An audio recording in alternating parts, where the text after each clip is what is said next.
Study IQ IAS, आपका selection हमारा mission.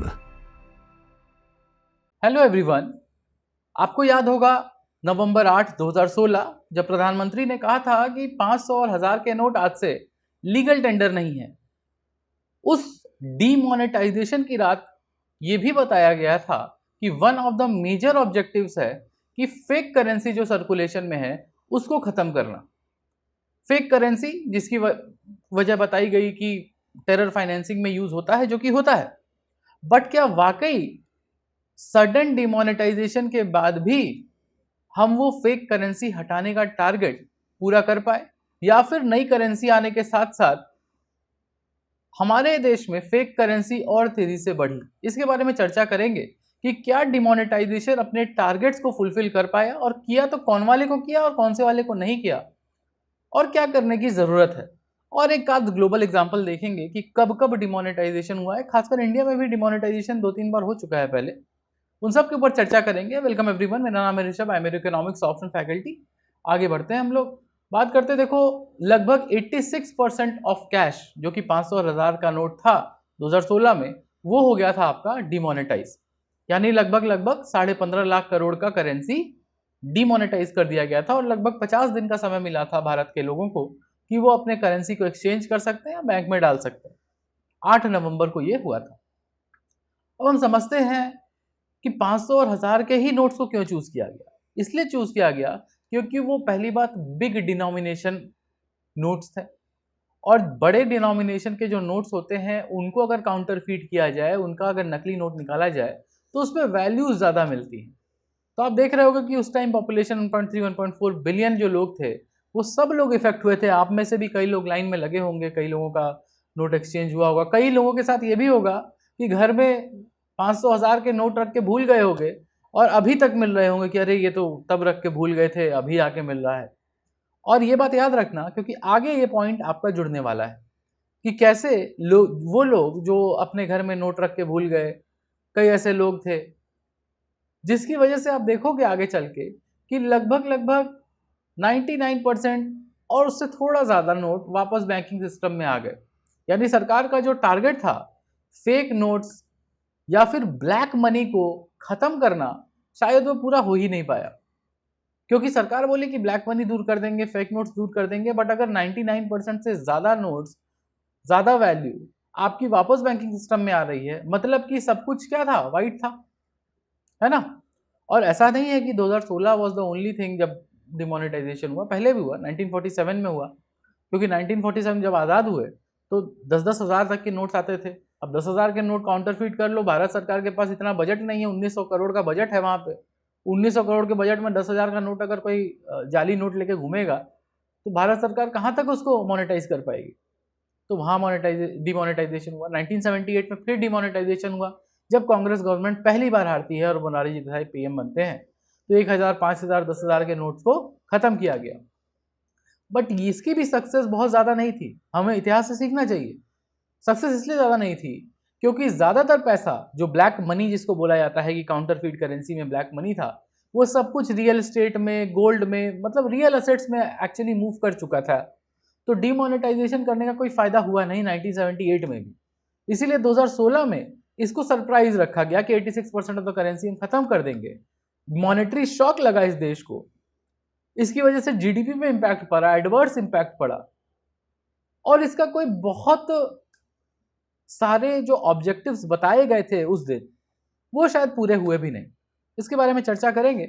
और अगर आपको ऐसी चर्चाएं, इकोनॉमिक हिस्ट्री, ट्रेड, इवेंट्स पसंद आते हैं तो इकोनॉमिक्स ऑप्शन आपके लिए हो सकता है। हमारी डबल वैलिडिटी सेल 50% ऑफ के साथ चालू है। अगर आप यूज करेंगे कोड HS लाइव, तो हमारा जो इकोनॉमिक्स ऑप्शनल का बैच है, मे बैच, उसमें आप एडमिशन ले सकते हो। 15 मई तक आपको 50% ऑफ मिलेगा।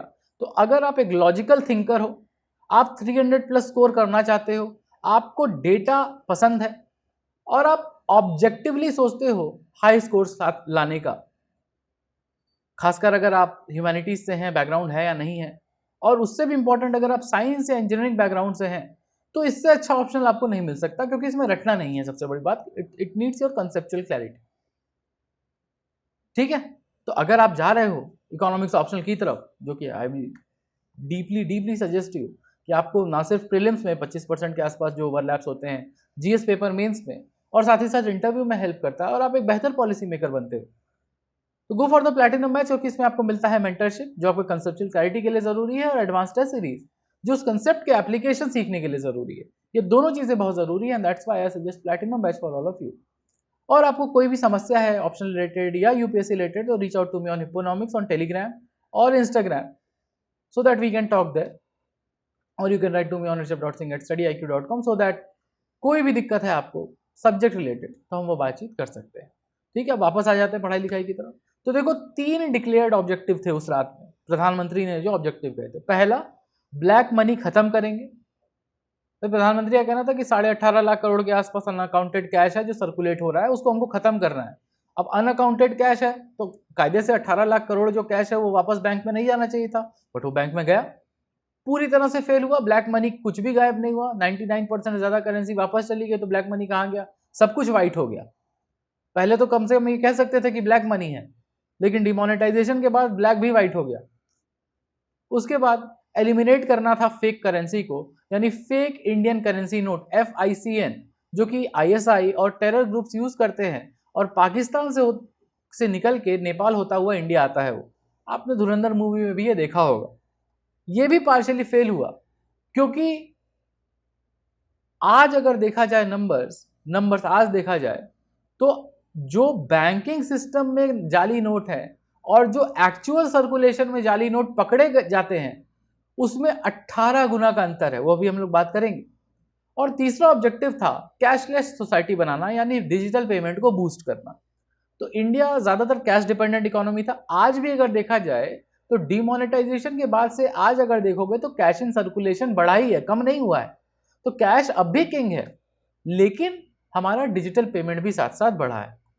ठीक है, तो हमें डिजिटाइजेशन, कार्ड्स, यूपीआई की तरफ बढ़ना था, और UPI has been a major achievement. तो this has been the only spectacular success जो उन 3 ऑब्जेक्टिव्स में से देखा जाता है। बट आज का हमारा टॉपिक है फेक करेंसी के बारे में, और फेक करेंसी और ब्लैक मनी के बारे में। तो उसके बारे में बात करते हैं। तो FICN क्या है? FICN है आपका फेक इंडियन करेंसी नोट। ठीक, तो जब इसका यूज क्या होता है? इसका यूज होता है कि भाई अब भारत सरकार जो नोट लेके चल रही है उसको मालूम है कि भाई मेरी मनी सप्लाई इतनी, उस हिसाब से हम मॉनेटरी ट्रांसमिशन कर सकते हैं, इंटरेस्ट रेट से कंट्रोल कर सकते हैं महंगाई को। बट अगर आप काउंटर फीट यानी नकली नोट्स को भर देंगे मार्केट में, तो किसी को यही नहीं पता है कि सही क्या है, गलत क्या है, सही नोट क्या है, गलत नोट क्या है। तो RBI अपनी पॉलिसीज बनाएगा अपने द्वारा जारी किए गए नोट्स के हिसाब से। जाली नोट्स आ गए तो मनी सप्लाई बढ़ जाएगी अचानक से, बैंकों में नई नकली नोट आने लगेंगे, बैंक के बाहर यानी बहुत सारे ट्रांजैक्शन हो रहे होंगे कैश में जिसमें नकली नोट चल रहे होंगे। तो जितना करेंसी RBI ने एक्चुअली छापा था उससे ज्यादा करेंसी सर्कुलेशन में आ जाती है, और ये प्राइमरली पाकिस्तान वाया नेपाल होता हुआ इंडिया आता है। और ऐसे भी आजकल नेपाल के साथ अपना थोड़ा टेंस चल रहा है माहौल। और ये जो फेक करेंसी है, काउंटरफीट करेंसी है, इसका यूज होता है टेरर फाइनेंसिंग में, इंसर्जेंसी में, लॉजिस्टिक्स मेंटेन करने में। और इसीलिए आप देखो 2017 में लगभग 650 करोड़ के आसपास फेक इंडियन करेंसी नोट को सीज किया गया था, और 2022 में एक लौते साल में 300 मतलब 2017 से देखोगे तो लगभग 650 करोड़ नोट सीज किए गए, और 2022 अकेले यानी कोविड के बाद जो 2 साल के बाद की बात है तो लगभग 400 करोड़ के आसपास नोट एक साल में सीज किए गए। मतलब बहुत सारे नोट्स होंगे, उसमें से 400 करोड़ सीज किए गए। अब ये 400 करोड़ फेक करेंसी का एक्चुअल 10% है, 20% है, 5% है, ये नहीं पता।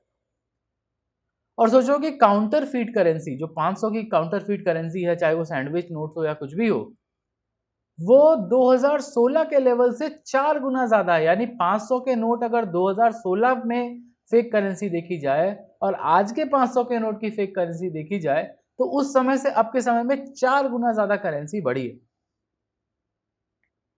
अब दूसरी बात एक और बताते हैं। देखो बैंकिंग सिस्टम में 2014 की बात करें अगर, तो बैंकिंग सिस्टम के अंदर यानी ऐसे नकली नोट जो बैंक में जमा किए गए लगभग 0.0194% थे, जो कि घटे हैं। 2023 में अगर देखा जाए तो बैंकिंग सिस्टम में नकली नोट घटे हैं, 0.0024% हुए हैं। बट अगर आप एनसीआरबी डेटा की तरफ जाओगे तो एक नई स्टोरी पता चलेगी कि 2022 से भले बैंक में मात्र 2,30,000 फेक नोट आए हों, लेकिन लगभग 4.2 मिलियन यानी कि 4,20,00,000 के आसपास, सॉरी 4.2 बिलियन 42 लाख के आसपास आपको फेक करेंसी जब्त की गई है। 42 लाख यानी लगभग 18 गुना ज्यादा करेंसी ऑफलाइन मार्केट में घूम रही है, खासकर बॉर्डर एरियाज में, खासकर एमएसएमईज में, खासकर कैश ट्रांजैक्शंस में, जो कभी बैंक पहुंच ही नहीं रही है। यानी जो currency, fake currency in circulation है, वो एक्चुअली में बढ़ा है। बैंकों में भले फेक करेंसी कम हुई हो क्योंकि लोग जमा नहीं कर रहे, लेकिन fake currency in actual circulation बढ़ा है। और ये डेटा आपको एक ऐसी ड्रामेटिक स्टोरी दिखाएगा भी। देखो 2014 से 2024 में अगर देखा जाए, यानी 10 साल के पीरियड में, तो बैंकिंग सेक्टर में लगभग 68% फेक करेंसी कम हुई है। यानी आरबीआई बैंकिंग सिस्टम के थ्रू डिटेक्ट करता है कि कितने नोट उनके सिस्टम में नकली आए, उसमें 70% के आसपास कमी आई है। लेकिन अगर आप बाकी नंबर्स देखो कि 500 की करेंसी कितनी फेक करेंसी है, तो लगभग 40% के आसपास 500 के नोट की फेक करेंसी बढ़ी है। और उसके साथ साथ 200 के फेक नोट्स भी आ गए, 32-33 हजार के आसपास 200 के नोट्स, ऐसे नोट जो पकड़े गए हैं। 32-33 हजार 200 के नकली नोट पकड़े गए हैं, जो कि फाइनेंशियल ईयर 2018 को देखा जाए तो मात्र 79-80 नोट्स के आसपास नकली नोट थे, पकड़े गए 80 नोट्स थे। तो 80 नोट से बढ़ करके लगभग 33,000 नोट्स हो चुके हैं अगर आप बात करते हैं 200 के नोट की। 38% से ज्यादा, 40% के आसपास 500 के नकली नोट बढ़े। यानी कि आप देखो कि बैंक अब शायद शातिर हो गए हैं चोर, कि बैंकों में पैसे नहीं जमा कर रहे, लेकिन सर्कुलेशन में, ऑफलाइन सर्कुलेशन में ये नोट्स है। अब हम बात करते हैं कि एफआईसीएन से टेरर का, फाइनेंसिंग का क्या लेना देना है।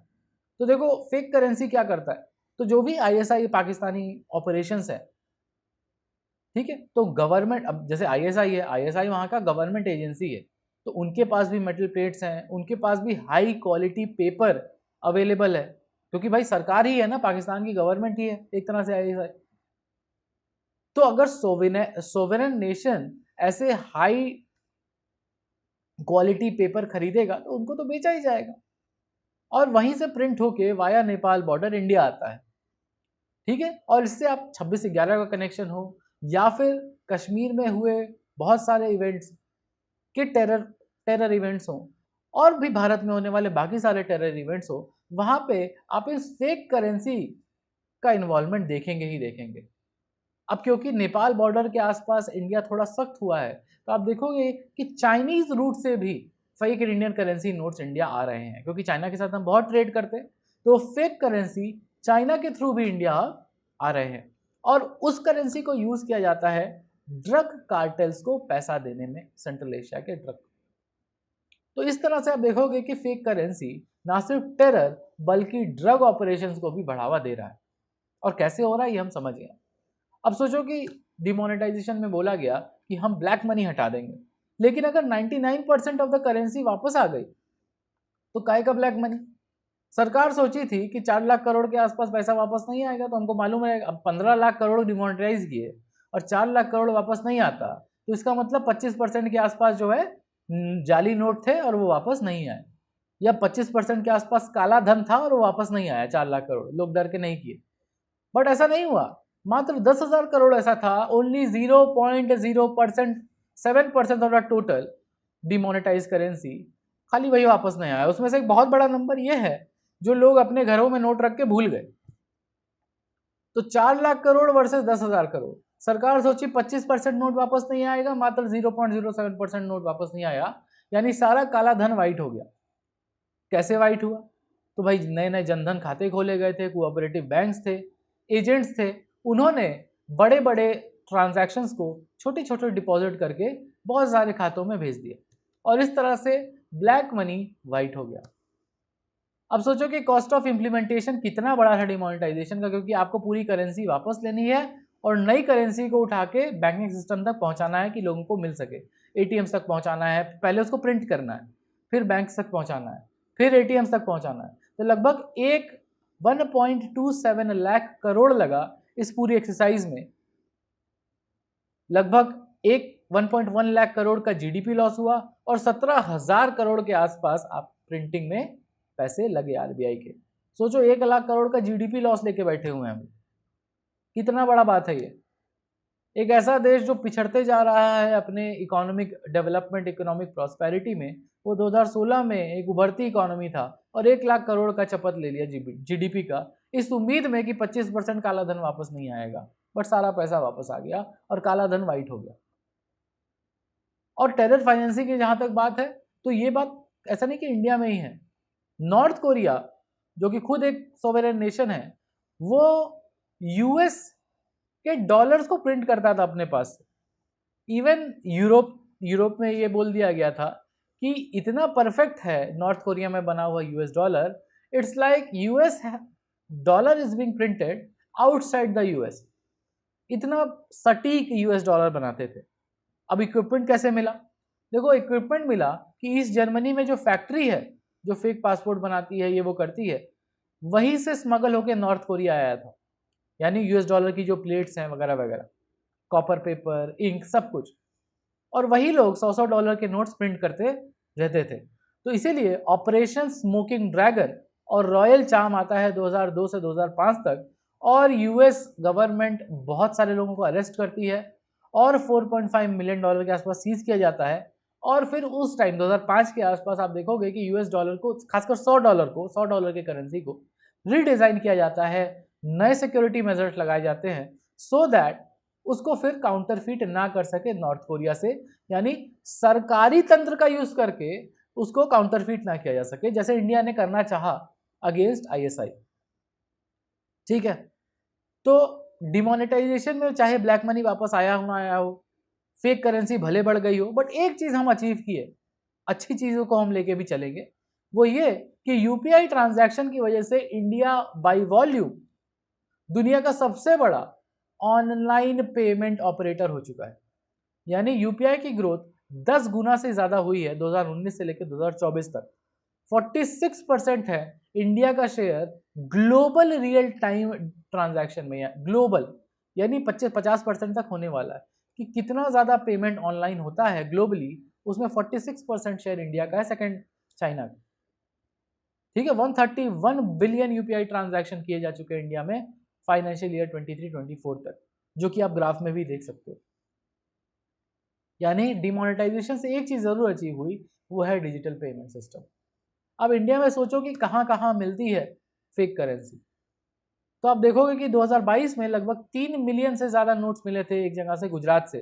कहां से? एक पोर्ट ऑफ एंट्री से। ठीक है, western land routes, western ports, वहां से आ रही है हाई वॉल्यूम कैश। दिल्ली में मिला उसके बाद कंसिस्टेंटली, दिल्ली में क्योंकि छापे भी ज्यादा पड़ते हैं तो दिल्ली में फेक करेंसी मिलती भी ज्यादा है। It is also a financial hub, तो बहुत सारे ट्रांजैक्शन दिल्ली में क्या होते हैं? और बाई कैश होते हैं। महाराष्ट्र में मिलता है, कर्नाटका में मिलता है, इवन बिहार, क्योंकि बिहार अपना बॉर्डर शेयर करता है नेपाल के साथ, and it's a very porous border, लोग आराम से आ जा सकते हैं बिहार बॉर्डर से नेपाल, बहुत ज्यादा वहां सिक्योरिटी नहीं है। इट्स अ गुड थिंग, बहुत गलत बात नहीं है ये, पीपल टू पीपल कनेक्शन ज्यादा बेहतर है बिहार और नेपाल के बीच में। तो वहां पे आप देखोगे एक राइजिंग ट्रेंड दिखाई देता है। वेस्ट बंगाल परपेचुअली हाई आप रहता था, बट अब धीरे धीरे कम हो रहा है। और जम्मू एंड कश्मीर है नॉर्थ ईस्ट में, नॉर्थ ईस्ट तो कम है, बट जम्मू एंड कश्मीर में आपको इम्पैक्ट ज्यादा दिखाई देता है किसका? गलत नोट्स का, जाली नोट्स का। टेरर फाइनेंसिंग की सबसे ज्यादा एक्टिविटीज अगर कहीं होती है तो वहीं पे आपको दिखाई देगी, बाई डेटा आपको यही दिखाई देगा। ये एनसीआरबी का डेटा है। ठीक है, तो ये सब है आपके स्टेट्स जहां पे सबसे ज्यादा काउंटरफीटिंग होती है, काउंटरफीट करेंसीज पकड़ी जाती हैं, होती नहीं है, पकड़ी जाते हैं। ठीक है, तो फाइनल वर्डिक्ट अगर देखा जाए तो डिमोनेटाइजेशन का कॉस्ट टू बेनिफिट अगर देखें तो देखो जीडीपी लॉस हुआ 1 लाख करोड़ से ज्यादा, लगभग 0.63% जीडीपी का डिक्लाइन हुआ। ये तो ऑफिशियल नंबर है सरकारी। नई करेंसी प्रिंट होने के लिए 17,000 करोड़ रुपया लगा। डिमोनेटाइजेशन का कॉस्ट लगा 1.27 लाख करोड़ टोटल मिला के। उसके अलावा ब्लैक मनी कुछ हम पा नहीं पाए, सारा का सारा पैसा वापस से कहाँ आ गया? बैंकिंग सिस्टम में आ गया, वाइट हो गया ब्लैक मनी। और उसके अलावा आप देखोगे कि सबसे ज्यादा हिट कौन हुआ? Vulnerable section, farmers. Informal sector, blue collar jobs वाले लोग, और मात्र 0.07% ऐसे नोट थे 10,000 करोड़ के आसपास जो वापस नहीं आए। यानी ब्लैक मनी वापस भी आया, ब्लैक मनी रियल स्टेट में भी गया, गोल्ड में भी गया। इसीलिए आप देखते हो आज समय, क्योंकि रियल स्टेट में इतना ब्लैक मनी कैश में ट्रांजैक्शन होता है कि 3-3, 4-4 करोड़ की प्रॉपर्टीज मिलती हैं दिल्ली एनसीआर में। अब तो छोटे छोटे शहरों में 2-2 करोड़ की प्रॉपर्टी हो गई। इसीलिए आप देखोगे कि FICL यानी जो फेक इंडियन करेंसी नोट्स है, क्योंकि हमने फेक करेंसी हटानी थी, 1 साल के अंदर अंदर 500 के नए नोट्स, नए फेक नोट्स बनाना सीख गए। 2000 के नकली नोट बनाना सीख गए। 2000 भी अब खत्म हो चुका है सर्कुलेशन से। लेकिन बेनिफिट मिला, यूपीआई की वजह से हम दुनिया के सबसे तेज ऑनलाइन ट्रांजैक्शन ऑपरेटर बन चुके हैं। 46% of global real time transaction होता है। टैक्स टू जीडीपी भी इंप्रूव हुआ है, क्योंकि थोड़ा फॉर्मलाइजेशन बढ़ा इकोनॉमी में, जनधन खाते बढ़े। अब खैर उन जनधन खातों का यूज करके ब्लैक मनी को वाइड भी किया गया, और fake Indian currency notes in the banking system कम हुआ है, इन द बैंकिंग सिस्टम कम हुआ है, but fake Indian currency notes in the outer circulation बढ़ा है। कहने को यह भी है, सरकारी डेटा बोलता है कि कश्मीर में मिलिटेंसी कम हुई है इनिशियल फेजेस में, but high impact terrorist attack भी बढ़ा है। उसके अलावा आप देखोगे कि डिजिटल स्पेंडिंग अब परपेचुअली ज़्यादा ही रहती है, यानी घूम फिर के बेनिफिट हमको डिजिटल स्पेंडिंग में मिला है। वहाँ डिजिटल इंफ्रास्ट्रक्चर हमने क्रिएट किया हुआ है, और दुनिया के सबसे बड़े वॉल्यूम ऑपरेटर अब हम बन चुके हैं। बट जो 3 ऑब्जेक्टिव थे उसमें से 2 बुरी तरह फेल हुए, और तीसरे पे हमने बेहतरीन सफलता हासिल की है। This is the cost benefit analysis. ठीक है, अब रोड अहेड की अगर बात करें, क्योंकि भाई 500 का नोट अब फिर से सर्कुलेशन में, आपको मालूम है 4.2 मिलियन के आसपास तो पकड़ा जा चुका है, लगभग 42 लाख नए नोट्स। तो हमको हो सकता है कि हम पेपर नोट से पॉलीमर बैंक नोट्स की तरफ जाएं, जिसको काउंटरफीट करना मुश्किल है। इसके अलावा आरबीआई डिजिटल रुपी यानी सीबीडीसी को भी बढ़ावा दे रहा है, खासकर सीबीडीसी यानी central bank digital currency in the wholesale market यानी टोकनाइजेशन। उसके अलावा एआई डिटेक्शन ग्रिड, जब भी नया गलत करेंसी आए, यानी machine learning based fake Indian currency note को डिटेक्ट करना। अब तो कई बार ऐसा होता है कि फेक करेंसी इतनी बेहतरीन बनाते हैं, तो जो फर्जी मूवी वेब सीरीज में आपने देखा होगा कि वो तो पता भी नहीं चलता है, यानी कि आपके उसमें मशीन में। और यूपीआई पेनिट्रेशन को और बढ़ाना होगा, यानी डिजिटल पब्लिक इंफ्रास्ट्रक्चर को और मजबूत करने की ज़रूरत है।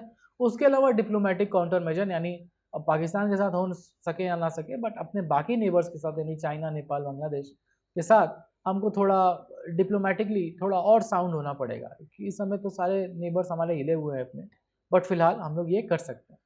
ठीक है, तो क्या डिमोनेटाइजेशन काम किया? फाइनल वर्डिक्ट क्या है?